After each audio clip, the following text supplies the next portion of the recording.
বিশ্বকাপ বয়কট করবে না পাকিস্তান। আইসিসির নিষেধাজ্ঞার ভয়ে আছে দেশটি, এমনটা অনুমান করাই যায়। তাই তো পিসিবি প্রধানের সঙ্গে দেশটির প্রধানমন্ত্রীর মিটিং শেষেও কোনো সিদ্ধান্ত জানানো হয়নি। নতুন করে আবারও এক সপ্তাহ সময় নিয়েছে তারা। আরো শুনুন প্রতিবেদনা।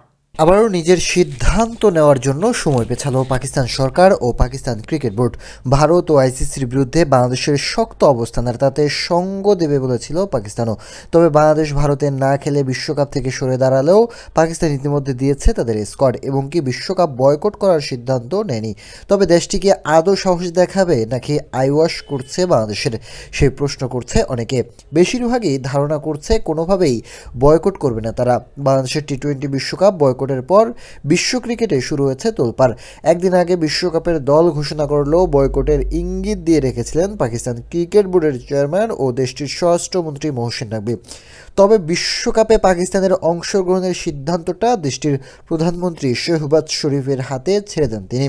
চূড়ান্ত সিদ্ধান্ত নেওয়ার জন্য আজ সোমবার শেহবাজ শরীফের সঙ্গে বৈঠকে বসেন পিসিবি চেয়ারম্যান।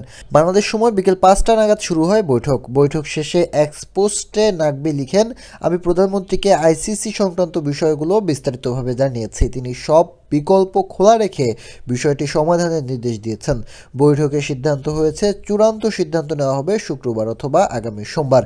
এর আগে ইসলামাবাদে প্রধানমন্ত্রী শেহবাজ শরীফের সঙ্গে এক বৈঠকে বর্তমান পরিস্থিতি নিয়ে প্রধানমন্ত্রীকে ব্রিফ করেন নাকভি। প্রধানমন্ত্রীর দপ্তরের এক বিবৃতিতে এ তথ্য জানানো হয়।